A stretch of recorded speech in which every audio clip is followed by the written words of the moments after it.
بسم اللہ الرحمن الرحیم۔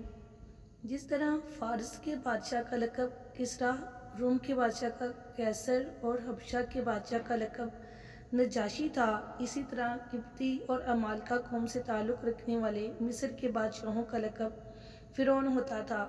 حضرت موسیٰ علیہ السلام کے زمانے کے فرعون کا نام ولید بن موسیٰ بن ریان تھا اور اس آیت میں اسی کا ذکر ہے۔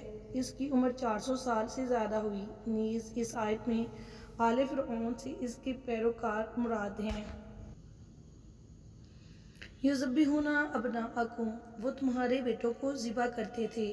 فرعون نے خواب دیکھا کہ بیت المقدس کی طرف سے ایک آگ آئی اور اس نے مصر کو گھیر کر تمام قبطیوں کو جلا ڈالا، جبکہ بنی اسرائیل کو کوئی نقصان نہیں ہوا۔ اس خواب سے اسے بڑی وحشت ہوئی۔ کاہنوں نے تعبیر دی کہ بنی اسرائیل میں ایک لڑکا پیدا ہوگا جو تیری ہلاکت اور تیری سلطنت کی تباہی کا سبب بنے گا۔ یہ سن کر فرعون نے حکم دیا کہ بنی اسرائیل میں جو بھی لڑکا پیدا ہو اسے قتل کر دیا جائے۔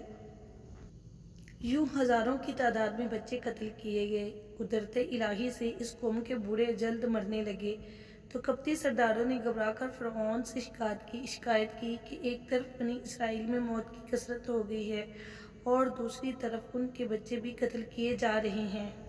اگر یہی صورتحال رہی تو ہمیں خدمتگار کہاں سے ملیں گے؟ اس پر فرعون نے حکم دیا کہ 1 سال بچے قتل کیے جائیں اور 1 سال چھوڑ دیے جائیں۔ تو جو سال چھوڑنے کا تھا اس میں حضرت ہارون علیہ السلام پیدا ہوئے اور قتل کے سال حضرت موسیٰ علیہ السلام کی ولادت ہوئی۔ یہ واقعہ سورہ قصص کے پہلے رکوع میں کافی تفصیل سے بیان کیا گیا ہے۔